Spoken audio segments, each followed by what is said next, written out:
दोस्तों, भारत की तरफ से अचानक वर्ल्ड मीडिया को बुलाया गया है और ये इस तरह का पहला ऐसा कदम भारत की तरफ से उठाया गया है। इसके पीछे क्या कारण है, इसके बारे में आगे बात करेंगे। इसके अलावा अमेरिका की जीई कंपनी के ऊपर भारत की तरफ से अब जुर्माना लगाना शुरू कर दिया गया है और ये एक बड़ा झटका अमेरिका के लिए है। जानते हैं इन दोनों खबरों के बारे में इस वीडियो में डिटेल में। पहले बात करते हैं भारत ने ग्लोबल मीडिया को क्यों बुलाया है। दरअसल भारत हमेशा से युद्ध में तो जीतता आया है, लेकिन नैरेटिव वॉर में हमेशा हार जाता है। हाल ही में भारत ने एक ऐसा कदम उठाया है जो पहले बहुत कम देखने को मिला था। ऑपरेशन सिंदूर के बाद भारत ने अपनी छवि और सोच को दुनिया तक बेहतर तरीके से पहुंचाने के लिए विदेशी मीडिया के साथ सीधा जुड़ाव बढ़ाने की शुरुआत की है। इसी दिशा में फरवरी महीने में 28 अंतर्राष्ट्रीय रक्षा पत्रकारों को भारत बुलाया गया। ये पत्रकार इजरायल, जापान, इटली, मिस्र, अर्जेंटीना, मलेशिया और फिलीपींस जैसे देशों से आए थे।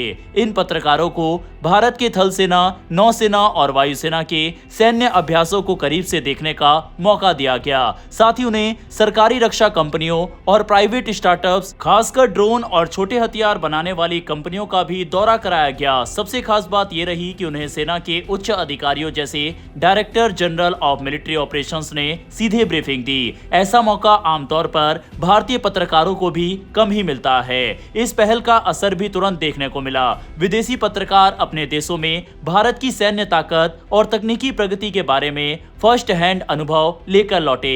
उदाहरण के तौर पर अर्मीनिया के एक पत्रकार ने पिनाका रॉकेट सिस्टम की लाइव फायरिंग देखी और उस पर रिपोर्ट की। ये खास इसलिए भी था क्योंकि अर्मीनिया इस सिस्टम का पहला विदेशी ग्राहक है। दरअसल इस पूरी रणनीति के पीछे एक बड़ा कारण ऑपरेशन सिंदूर के दौरान सामने आई एक कमजोरी भी है। उस समय भारत ने सैन्य स्तर पर तो मजबूती दिखाई, लेकिन अंतर्राष्ट्रीय मीडिया में अपनी बात उतनी प्रभावी तरीके से नहीं रख पाया।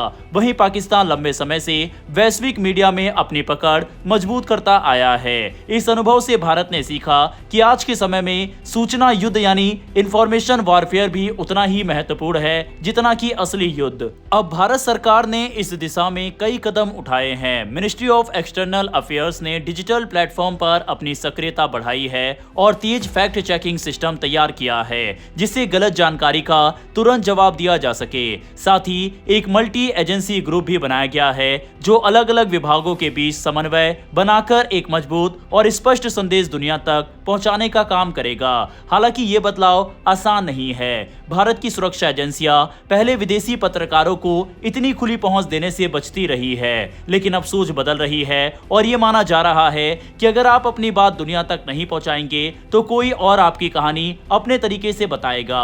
आने वाले समय में ऐसे और भी कार्यक्रम देखने को मिल सकते हैं जहां विदेशी पत्रकारों को भारत के रक्षा क्षेत्र की गहराई से जानकारी दी जाएगी। इसका उद्देश्य सिर्फ इमेज बनाना नहीं, बल्कि एक संतुलित और सटीक दृष्टिकोण दुनिया के सामने रखना है। अंत में सवाल यही है कि क्या ये नई रणनीति भारत की ग्लोबल इमेज को मजबूत बनाएगी और क्या इससे अंतर्राष्ट्रीय स्तर पर भारत की बात ज्यादा प्रभावी तरीके से सुनी जाएगी। आपका क्या मानना है, हमें कमेंट बॉक्स में जरूर बताइएगा।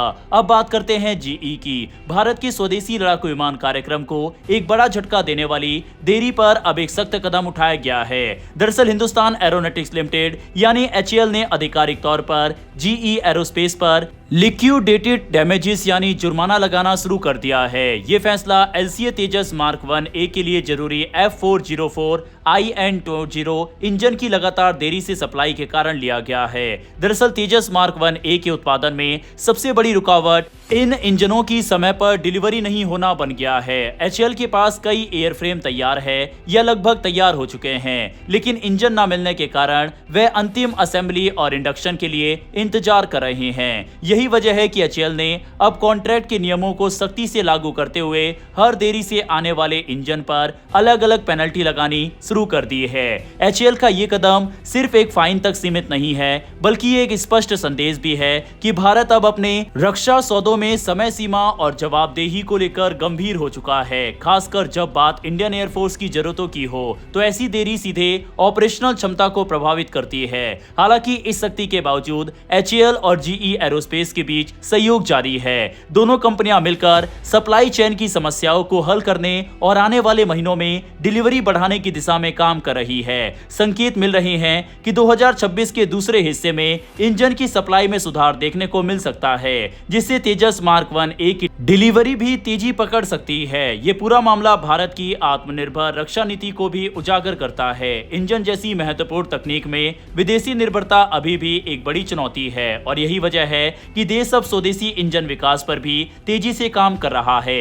बहरहाल दोस्तों, इस वीडियो में इतना ही। डिफेंस से जुड़ी डेली ऐसी वीडियो के लिए नीचे दिए गए सब्सक्राइब बटन को प्रेस कर बेल आइकन को दबा लें। फिर मिलेंगे ऐसी एक नई वीडियो के साथ। धन्यवाद। जय हिंद, जय भारत।